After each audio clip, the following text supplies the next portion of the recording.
This episode is brought to you by my friend Rebecca Walser, a financial expert who can help you protect your wealth. Book your free call with her team by going to friendofdinesh.com. That's friendofdinesh.com.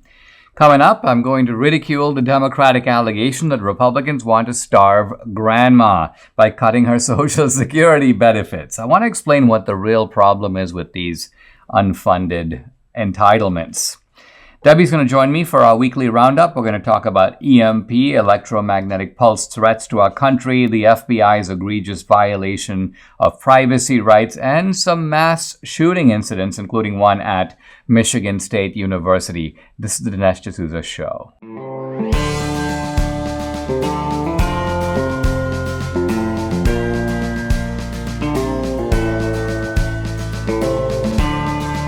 America needs this voice. The times are crazy. In a time of confusion, division, and lies, we need a brave voice of reason, understanding, and truth. This is the Dinesh D'Souza Podcast. There's a huge amount of demagoguery coming from Democrats and from the left on the issue of Social Security. Now, also Medicare, it's pretty much the same line of attack. Republicans are trying to cut your Social Security and Medicare, and we won't let them. Biden, of course, echoes this theme at the State of the Union. Republicans start booing him, and Biden goes, well, I'm not saying all of you, I'm saying some of you. And okay, well, I guess we agree then. So the press portrays this as a kind of rhetorical victory for Biden. He cunningly got the Republicans to sign on to no cuts in Social Security or Medicare. Of course, the Republicans were disgusted because they weren't proposing cuts to Social Security or Medicare, and they don't like the issue being subjected to this kind of demagoguery. Now, the Democrats have one piece of evidence going for them, and that is that there were some Republicans who were talking about reform of Social Security. And they were talking about the fact that the system, and by the way, this is 100% accurate, is in long-term actuarial trouble. And so at some point, the money runs short or runs out. And so there needs to be a deeper fix. So what's going on here is that the Republicans are talking about long-term reform, and the Democrats are acting like that any discussion of even long-term reform is an attack on Social Security and is sort of a threat to cut Social Security now. So this is what all the obfuscation is all about. And of course, in pure demagogic style, here's Nancy Pelosi. She posted this. You've paid into Social Security every paycheck. It's your money, but some Republicans want to cut your lifeline. And she goes on to say, Democrats will keep fighting to make sure they don't sabotage Social Security behind the scenes. Now, the phrase that caught my attention here is, it's your money. And I did the following quote tweet of Nancy Pelosi. I'm going to read it. I've been paying into the system since 1983. If it's my money, why can't I have it all now? So I can invest it and provide for my own retirement. Could it be because you and your crooked gang have already spent it and don't have it to turn it over to me? So this is the dirty secret of Social Security, that people like you and me pay into the system, and we have been led to believe, and this kind of illusion, this lie goes all the way back to FDR. FDR actually knew it was a lie, but he wanted to set the system up this way. And so he gave people the idea that there's some sort of a account kind of with your name that the government has, almost like a bank account, except this is with the U.S. government. And as you put money into the system, it goes into sort of your slot, and it's being held for you, and it's accumulating interest and growing so that when you need it, you're going to get it. The reality is not that. The reality is that as you and I put money into Social Security now, the government immediately spends it. And who do they spend it on? Older retirees who are taking money out of the system now. So that as we get older, we are going to be, quote, paid back, and we're not going to be paid back. The vast majority of us are going to get less out of the system than we paid in. But nevertheless, we're going to be, quote, paid back by the earnings of younger people who are going to be in the workforce when you and I get out of it. So this is the scheme. It's a real, I don't know if a Ponzi scheme is quite the right term for it, but it's certainly a Ponzi-ish scheme.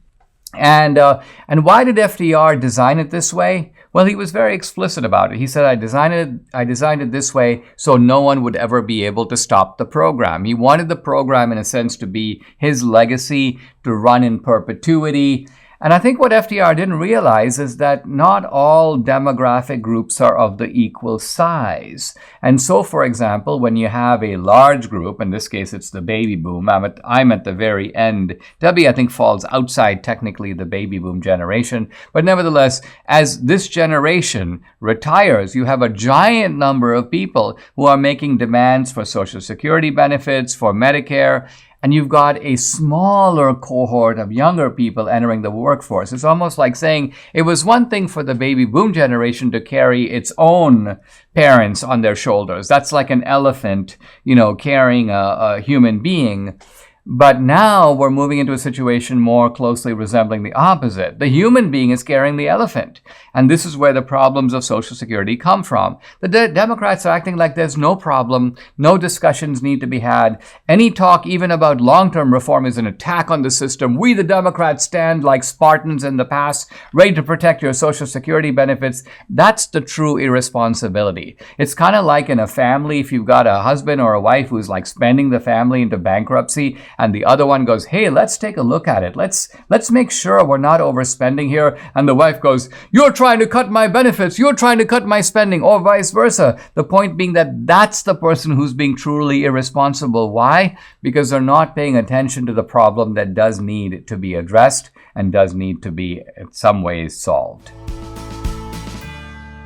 Just when you thought it couldn't get any better, Mike Lindell and MyPillow have launched MyPillow 2.0. Now, when Mike invented MyPillow, it had everything you could want in a pillow, but now, nearly 20 years later, Mike Lindell has discovered a new technology that makes MyPillow even better. The MyPillow 2.0 has the patented adjustable fill of the original MyPillow, but now it also has brand new fabric that is made with a temperature-regulating thread. The MyPillow 2.0 is the softest, smoothest, and coolest pillow you'll ever sleep on. Say goodbye to tossing and turning and flipping your pillow over in the middle of the night. More great news on the MyPillow 2.0 front. Buy one, get one free. A great deal. The offer is available with promo code Dinesh. The MyPillow 2.0 is machine washable and dryable, made in the USA, comes with a 10-year warranty and a 60-day money-back guarantee. Go ahead and call 1-800-876-0227, that number 800-876-0227, or go to mypillow.com. Don't forget to use the promo code DINESH, Dinesh. In the last several days, we've seen all kinds of strange events occurring around the country. Train derailments, just another derailment just yesterday, multiple train derailments at the same time, objects in the sky being shot down by the U.S. military, Chinese balloons drifting across the United States, apparently making their way to Canada, back in the U.S., another balloon in South America. And so Debbie and I are like, what's going on? So the one thing that you want to focus on is something that people don't like to talk about, but is something that we should at least be aware of, and that is the possibility of some kind of an EMP or electromagnetic pulse attack. Right. And it's really, our grid system in the United States, we have several, right? They're all very antiquated. And it also could be the reason why all these trains are derailing as well, because our infrastructure is extremely old. So that kind of all ties in. But this particular threat is very real. And in many instances, people think, it's only a conspiracy theorist or whatever, a talking point. But it actually is something that if it were to happen, These are a lot of sources. This is actually from the Washington Examiner. It says, imagine an event that took out the majority of the power grids in the nation.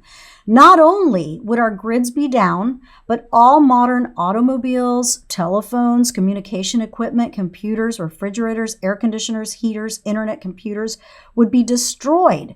And even if people did not panic, they would soon begin to die.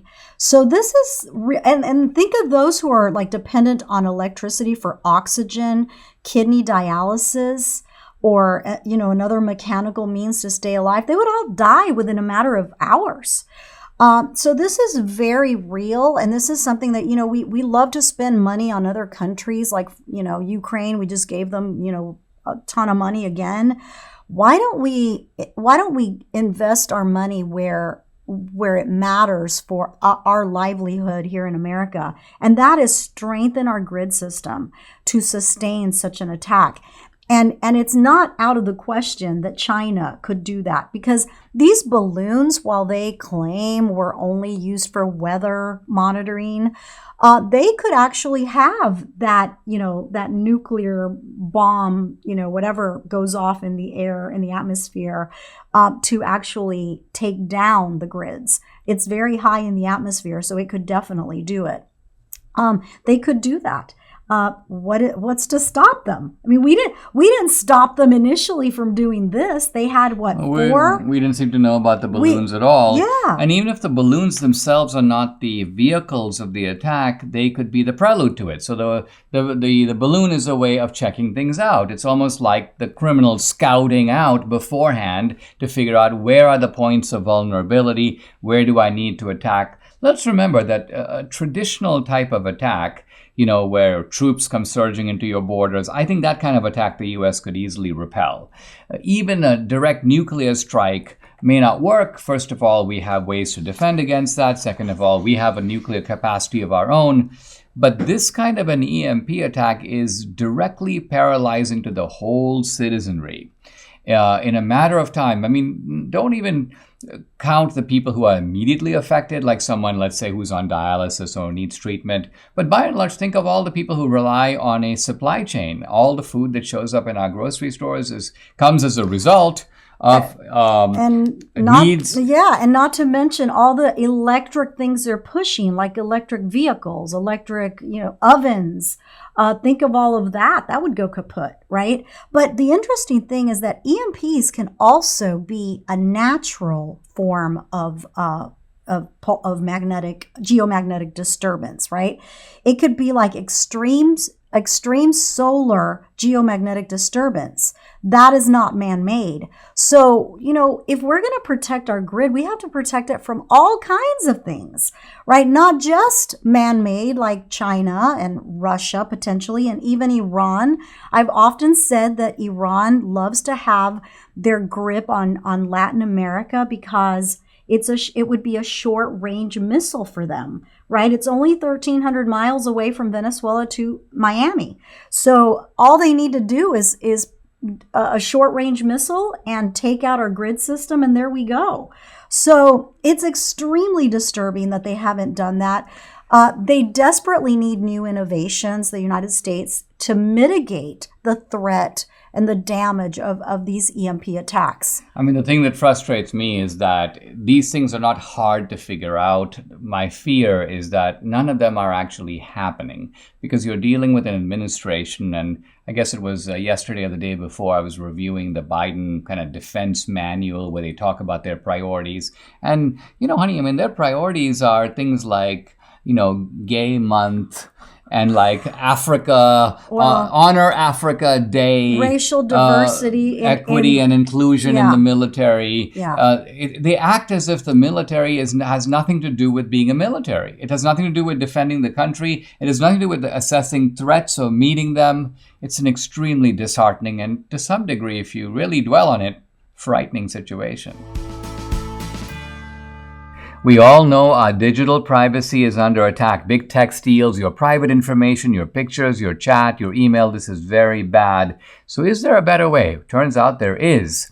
Secure, this is spelled S-E-K-U-R, offers secure instant messaging and email hosted in Switzerland without using any of the big tech platforms and using Swiss privacy laws, which are the strictest in the world. Debbie and I signed up for Secure. We love it. We've started using it. Secure's proprietary technology allows you to communicate privately without fear of spying from big tech companies, your email provider, or hackers. Use Secure to chat or email with everyone, including non-secure users, thanks to Secure's unique features called Secure Send and Chat by Invite. Secure is a separate email and messaging application that guarantees your privacy. Check it out. Go to secure.com. That's SEKUR.com. Use promo code Dinesh to get 25% off for the next 24 months. Secure.com. I talked about this on the podcast yesterday, which is to say, I talked about how the FBI, right after January 6th, was pressuring banks to supply information to the FBI about individuals who had any connection with Washington, D.C. They went to Washington, D.C., they stayed in hotels, they made credit card purchases in the larger D.C. area, and the FBI puts out a wide net. Now, how do we know about this? Because an FBI agent, a former FBI guy, George Hill, testified before the House Judiciary Committee, and he goes, the FBI was chasing people with absolutely no prior indication of having committed a crime. These were not the people who, quote, went to the Capitol. The FBI had no idea if they did or didn't.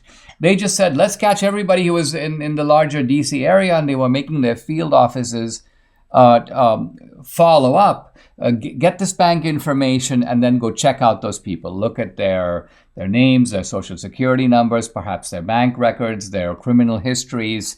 This is a gross violation of privacy and a violation of our individual rights. Why? Because the government does have the right to take a look, but only if there's probable cause.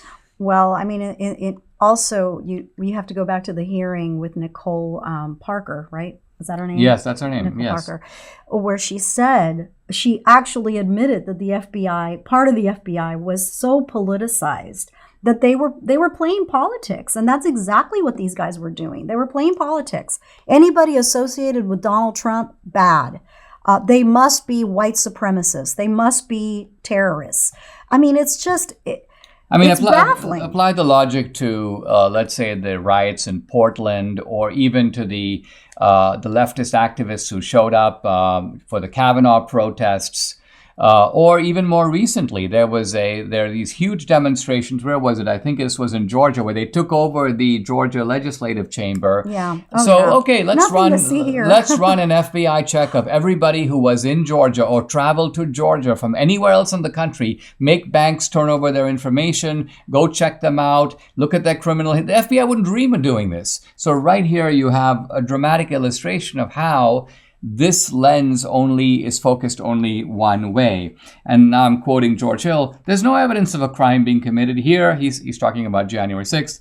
He goes, we cannot open up preliminary investigations on someone for using a financial instrument like a credit card in the district.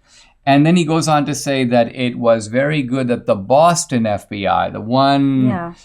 said no. The Boston FBI goes, we don't have enough. We're not going to be checking people out just because they bought a train ticket or got on the shuttle went to a restaurant. If you recall, some of our friends that went to we know some DC, people who did. met some people. They were like super nervous about it because they're like, I did go, I did attend, I did pay for a hotel room, a flight, a train ticket. Well, we know a couple, and they're, he's an attorney, so they have that kind of legal savvy. They noticed people going toward the Capitol, and they were like, hey, listen, something is not right here. Right. Let's go back to our hotel. Let's kind of get out of this environment. So even though they were not in the Capitol at all, they just decided that things were taking a bad turn. And so but again, according to this FBI, net, their names would come up. Let's go look them up. Let's go see what their backgrounds are. So this is just downright wrong,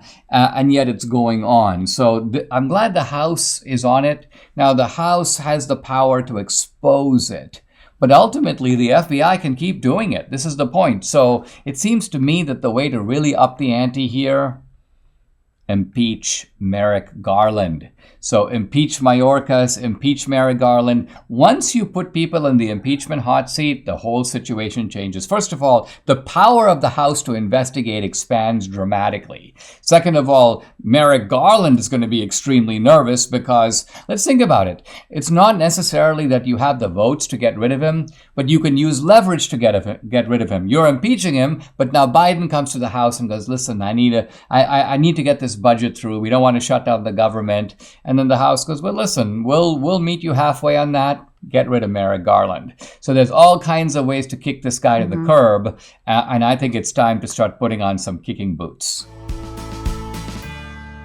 There's a great way to get rid of aches and pains and make them go bye-bye. It's called Relief Factor. Debbie and I started taking it a couple of years ago. The difference we've seen in our joints, nothing short of amazing. Aches and pains are gone thanks to this 100% drug-free solution called Relief Factor. Now, Relief Factor supports your body's fight against inflammation. That's the source of aches and pains. The vast majority of people who try Relief Factor order more because it works for them. Debbie's a true believer. She can now do the exercises that for a long time she wasn't able to do. So Relief Factor has been a game changer for her, her aunt, here, Mike in the studio, other members of our family, many other people. You too can benefit. Try it for yourself. Order the 3-week quick start for the discounted price of just $19.95. Go to relieffactor.com or call the new number. It's 800-4-RELIEF to find out more about this offer. Again, that number 800-4-RELIEF or go to relieffactor.com. You'll feel the difference.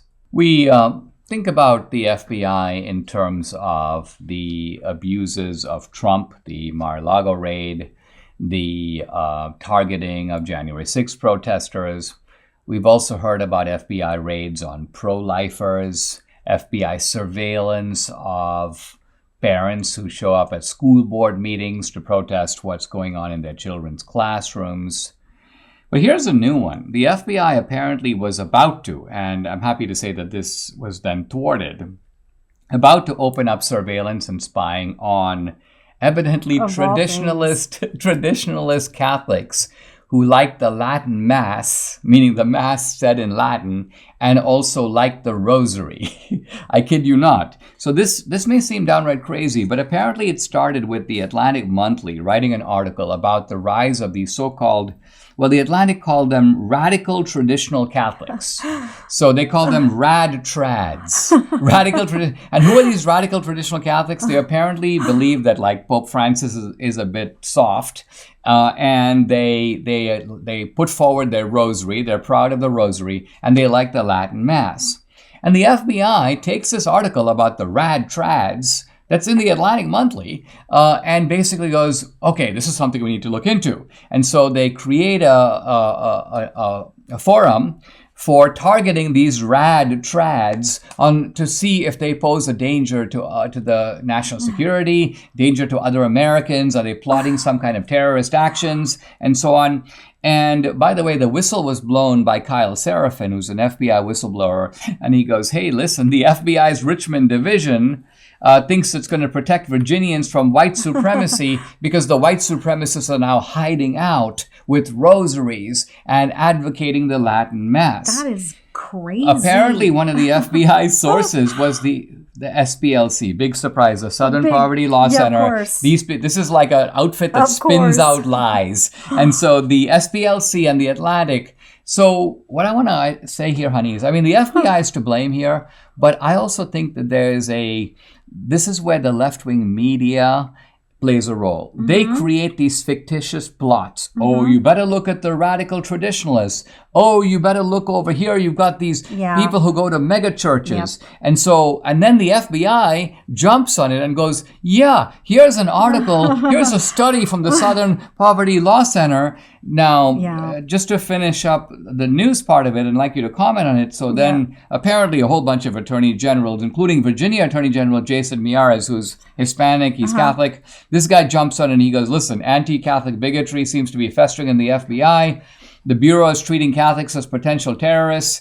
And he says, basically, you better stop this right now, or all these AGs are going to be stepping forward and using the legal system to protect the rights of their constituents. Now, the FBI immediately backed off, and they go, oh, error. And by the way, the FBI rarely admits errors. They'll sometimes stop doing something, but they will never admit that they were on the wrong track. They act like this was just part of some generic investigation. Oh no, we weren't really doing anything. So that's the normal FBI MO. But I think in this case, they were so freaked out at the FBI because they were like, we have no basis for talking about traditional Catholics as being domestic terrorists. Yeah. And so they essentially go, no, we're closing down this particular investigation or this particular forum. And we are not going to be giving the same amount of credibility to these left-wing websites, not to mention the Southern Poverty.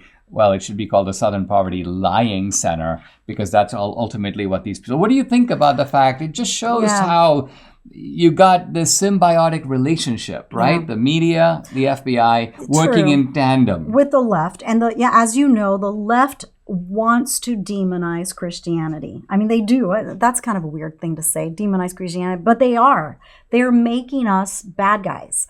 And this also, there's a tweet from AOC, right? About saying that the Super Bowl ad, she's like, oh, Jesus wouldn't want to partake in this Christianity fascism. So she's calling Christians first of all, the fascists. ad couldn't be more mild. It's essentially about sort of Jesus gets us. That's the theme of the ad. I think it's called He Gets Us. He Gets Us. And that Jesus related to all kinds of people, that Jesus, even though he might have disagreed, or even though Jesus found certain types of behavior and conduct objectionable and sinful, Jesus never failed to engage. That's the theme of the ad. That's it. And here's AOC raging, this is fascist. These people are fascists.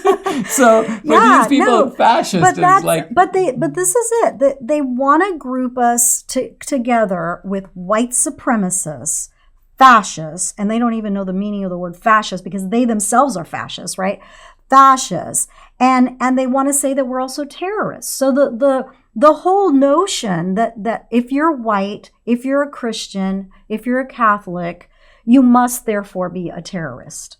So this is the This is the very destructive and poisonous rhetoric of the left. We have been aware of it for some time now, but it's even more dismaying that this is not just rhetoric out there. It'd be bad enough and irresponsible enough if just out there in the media, but the fact that a government agency is taking the prompt to then open up these investigations, the very fact that this investigation was opened up in the first place is a very disturbing sign. Despite the U.S. blowing through the $31.4 trillion debt ceiling in January, the White House still refuses to reduce spending. While our national leadership has buried their heads in the sand when it comes to fiscal responsibility, hey, it's time to pull yours out. Now would be a great time to diversify into gold with Birch Gold. That's why I buy gold. In times of high uncertainty and instability, I want something dependable. Birch Gold makes it easy to convert an IRA or 401k into an IRA in precious metals. Think about this. To dig our country out of this mountain of debt, every single taxpayer in America would have to write a check for $247,000. Wow. And it's only getting worse. Protect yourself with gold today by texting Dinesh to 989898. With an A-plus rating with the Better Business Bureau, thousands of happy customers, countless 5-star reviews, Birch Gold is who I trust to protect my future and yours. So get started. Text Dinesh to 989898 today. There was a recent shooting, mass shooting at Michigan State University. Initially, I thought this might be done by a student. There might be something, incident involving a student, but it turns out no. The shooter was older guy. 43-year-old black man. 43-year-old black man. And I want to highlight that for a minute because this mass shooting has had a more muted response than other mass shootings. Why? I think it's because the perpetrator is black. Now, usually for the media and for the left, the approach is sort of like this. If there's a mass shooting and a white guy did it, white supremacy is to blame. But if there's a mass shooting and a black guy or a Hispanic guy or an Asian guy did it, then let's not even talk about white supremacy because we really can't. Let's focus on the gun. The gun is to blame. So that's really what happened in the Michigan state. They would have loved to go with white supremacy, but since it was a black guy, it's like, okay, we got to go to like option B, and that is guns. So every time there's a mass shooting, it's about the gun. And of course, the demand is for these kinds of guns, not all guns necessarily, but certainly these are dangerous guns. The AR-15 need to be outlawed. Debbie, has been looking into this, and you've got some really good thoughts about it. Well, I mean, as you know, I have a concealed carry license. I've had it for about 8 years now, and I should practice more than I do. I never have time to go to the range. You're pretty good at the range. I am pretty good, but you do need to practice a lot. You need to use your weapon a lot. So I was looking into like facts versus fiction on the mass shootings, and it got me thinking about the assault weapons ban that was established in 1994 during Clinton. Right, it was a 10-year ban. And it was really for semi-automatic weapons. And so what happened was in the 70s, there were a lot of I should qualify that. There were mass shootings. And of course, Congress does what Congress does. They're like, oh, we have to stop these mass shootings. Well, really, statistics didn't really go their favor. Mass shootings are a tiny portion. So let me read that. So basically, U.S. firearms homicide by the numbers, and I'm reading from a website called usconcealedcarry.com. They have great information. They are nonpartisan. They don't care. They're not pro-gun. They're not against guns. They're just facts. And they cite all their sources. And they cite their sources and everything. And it really says that only about 0.1% of firearm homicides are mass shootings. Think about that. We hear more and more. In fact, we talked about the EMP attack. This would dwarf in comparison because... just to digest, 0.1%. Now, 1% is 1 in 100. 0.1 is 1 in 1,000. So of 1,000 incidents... 1 is a mass shooting. So we're dealing here with the problem that it's kind of an optical illusion because we hear about it, gets a lot of press, but on the other hand, it is not by any means, not even close to the norm. Yeah, and so the majority of shootings are actually committed by a family member or acquaintance. And in a home, 61%. 25% are committed by a stranger, like as in a robbery. 14% are committed by an intimate partner, as in... So kind of a relationship gone bad or estranged. Yeah. Yes. So, again, mass shootings account for a very, very tiny percentage of the shootings. And the other thing... I didn't know about this, the fact that there was this 10-year ban. Yeah. And the question then becomes, if the left is right... then during that 10-year ban, because guns were perhaps more difficult to get, they were certainly illegal, was there a sharp decline in mass shootings, yes or no? Not a sharp decline. There may have been a slight decline, but not sharp. But what there was an increase of were bombings. Between 1994 and 2001, many Americans died under that a surge of bombing incidents. Surge of bombing, and so it's interesting because deadly acts of terrorism don't need a gun. So here I'm going to read. This is documented by the Heritage Foundation. In Spain in 2004, a bombing, 192 deaths. Great Britain, 2005, bombing, 52 deaths. Japan, car ramming and stabbing, 7 deaths. China, shovel loader, 11 deaths, 30 injuries. Mass stabbing in China, 31. So it goes on, car ramming, bombing. And then interestingly, in 1994 in the United States, we had someone called the Unabomber. Do you remember that? Yeah, I do. Lots of people died under this guy. Started in 1994. Well, he was sending packages with bombs. Yeah. And then in Oklahoma City bombing, we all know that one, April 19th of 1995, Timothy McVeigh bombed the what was the name of the federal The building? Oklahoma government building. Yeah. But I think tell about that, because I think what's fascinating is that Yes. McVeigh, what provoked McVeigh by his own understanding to want to do that? Yeah, so it was a reaction to Ruby Ridge and to Waco. To Waco. Yeah, to So on Ruby Ridge and Timothy. Waco, in both cases, Yes. the government uses the pretext of going after, quote, illegal guns. Right. And they go and they what do they in first of all, in Ruby Ridge, which came first, Right. they go to this rancher, or they claim Right. he's a militia guy. Exactly. What do they do? Shoot his wife They shot his wife and killed her. Yes. and child. And maybe? I don't know. Or- Yeah, his son, this 14-year-old son, I believe, also died. So, but again, this is going after people.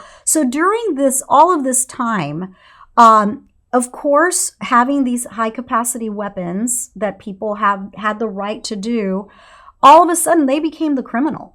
And so the FBI, the ATF, they use this excuse, right, to go and confiscate their weapons. I mean, in the case of Waco, you had this guy, David Koresh, I think his name was, and he Mm-hmm. was kind of a weirdo, maybe a little bit of a cultic type of guy. But on the other hand, and apparently his group had stockpiled weapons, but they didn't use the weapons. There was no indication that they were even plotting anything insidious. And what you have is a massive federal raid on Waco, and all kinds of people killed by the U.S. government. Yeah. And so it looks like McVeigh was like, okay, well, you know what? I'm going to give you a taste of your own medicine. So I think what Debbie's getting at is that you have this supposedly, Garden of Eden that's created by outlawing guns, but it's no Garden of Eden. You've created all these criminals of otherwise law-abiding people who just own a gun. Yeah. And you go after them and deploy Right. all this force against them.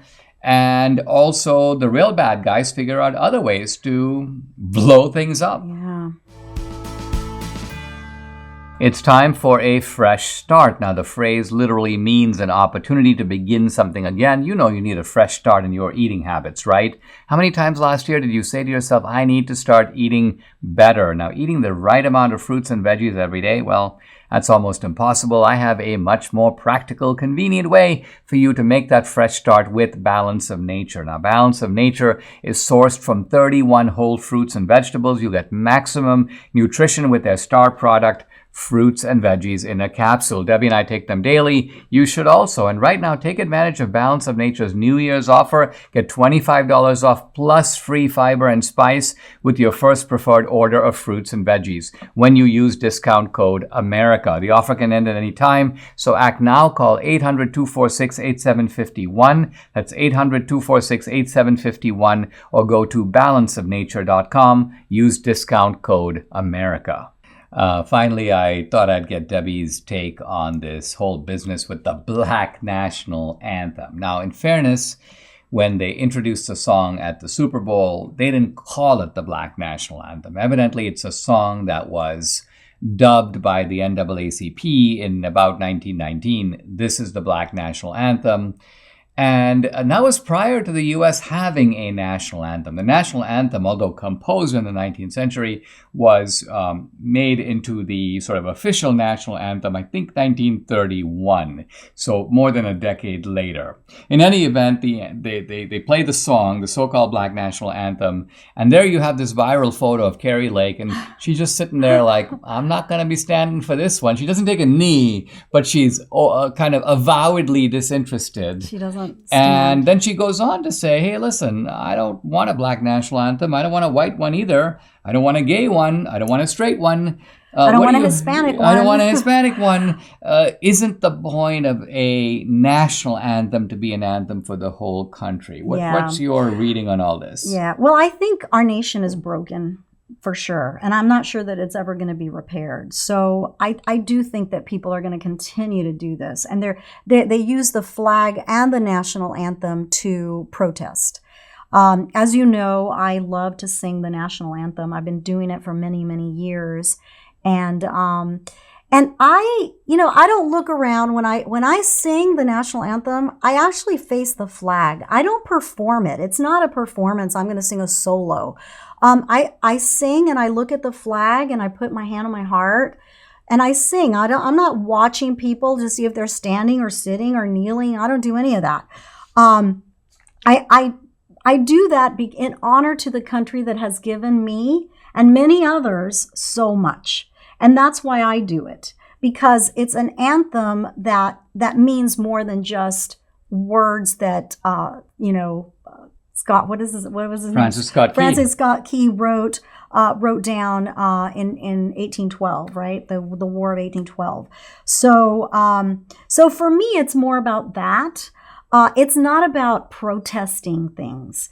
And I don't know that this is going to stop, this whole protest. Well, to be honest, I think that Carrie Lake's reaction and also the conservatives who ridicule the Black national anthem are to some degree retaliating against that kind of protest, because they're like, well, listen, if there are things that we consider to be sacred, and sacred here used in the broad sense that it reflects something that moves us, something that brings out a sense of gratitude in us as immigrants, and you're going to then trample all over it, what you're telling me is that you don't actually care about my feelings, and ultimately you're happy to desecrate my symbols. You know, it's kind of like saying, I'm going to come into your church and I'm going to take the Eucharist and just sort of throw it to the wayside. Well, then I'm going to be like, well, I'm going to do that in your mosque for the same reason, because if you show that kind of disrespect to things I hold dear, why should I cherish what you hold dear? So then when suddenly it becomes, let's all stand up for the Black national anthem, it's like, actually, no, I think I'm going to sit this one out, or I'm going to be, humming another song, or I'm going to be laughing and telling jokes while this is going on. And you go, well, this is shocking behavior. No, it's not shocking behavior. In context, it's understandable behavior. Yeah. Well, the song is actually called Lift Every Voice and Sing. So right. It's a good song. It's a good song, and you should lift your voice and sing along, but it doesn't say lift up your voice and stand up and sing. I'm just saying. Well, and the point also being that there has to, it kind of shows you that when you have an act of any kind, there's an underlying context that establishes the basis for the act. And so if you don't have that context, and this I think is the effect of the breakdown you're talking about, then the act itself becomes stripped of its significance. Think of even something like, the phrase "I do." Well, the phrase "I do" in a marriage makes sense if you're standing at the altar, and if there's a clergyman there, and if people are respectfully, standing in the. But if they're not, and you're in a completely different context, the whole thing becomes alien. So that's the point I guess I want to make. The anthems, particularly national anthems, have a certain kind of ritual and sacred significance. Our national anthem has been trashed every which way, and it's no surprise that as a country, we now have some question about whether the people who live alongside us are genuinely our fellow citizens. Yeah, they're around, we inhabit the same space, we breathe the same air, but we don't believe the same things, or we don't cherish the same things. And it does raise the question about what does it mean to live even in the same country. I'm continuing my discussion of evolution and exploring A, whether it's true, B, is it incompatible or contradictory to the Bible, and C, how should we as Christians think about this? Now, when Darwin published his magnum opus, it's called The Origin of Species, or just Origin of Species. It was immediately embraced by one of the activist atheists and also kind of a minor scientist, Thomas Henry Huxley. He's sometimes called Darwin's intellectual bulldog. He was a sort of aggressive champion of Darwin's theory, but he was also kind of a hater of the Catholic Church and of Christianity generally. And he, of course, immediately saw that evolution could be used as a kind of battering ram. And here's Huxley even saying, one of its greatest merits, in my eyes, is the fact that it occupies a position of complete and irreconcilable antagonism to the Catholic Church. So this is what attracted Huxley. Notice that his attraction isn't primarily scientific. It's really, you may say, ideological. And yet you might think that Christians uniformly were opposed to evolution from the very beginning. I want to emphasize that this is not the case. A number of Christian sources, both Catholic and Protestant, were very intrigued by the theory. Sometimes they were fully convinced by it. Sometimes they were partially convinced by it.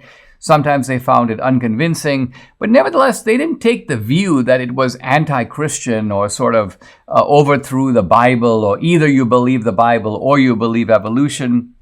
The Dublin Review is a good example. It's an influential Catholic journal, obviously out of Ireland, and it wrote a long review of Darwin's Origin of Species, mostly positive. It expressed a few reservations, but they were relatively minor. Darwin's leading supporter in the United States was a man named Asa Gray, a biologist at Harvard. And very interestingly, this guy, Asa Gray, was a devout Christian, and he wrote to Darwin and said, listen, the Bible tells us that God made man and God made all the other species, but the Bible doesn't say how. Your book, The Origin of Species, has helped us to see how it happened or how it could have happened. And Darwin was kind of excited by this. In fact, he said that this angle, this way of looking at it, quote, pleases me especially, and I don't think anyone else has ever noticed the point. In other words, Darwin did not see evolution as being any kind of a challenge, let alone a debunking of the Bible. There have been other prominent biologists, a guy named Theodosius Dobzhansky, I think of Polish origin, a Darwinist, but also a Christian. Pope John Paul II signaled a greater Catholic acceptability of evolution when he said it is, quote, more than a hypothesis, meaning it's not just a theory, it's not just a conjecture. There appears to be a lot of powerful evidence going for it. C.S. Lewis, interestingly, has no criticism of evolution in all his various works, which means that he was certainly familiar with it as a prominent intellectual, and he probably didn't see any big problem with it. And even today, we have prominent biologists like Kenneth Miller at Brown University, and also, of course, Francis Collins, the head of the most recently the National Institutes for Health, but also the man who was critical in leading the Human Genome Project at the governmental level. These are all practicing Christians. Now, what can we say about evolution? There has been a group, and it's generally called the group associated with creationism or intelligent design.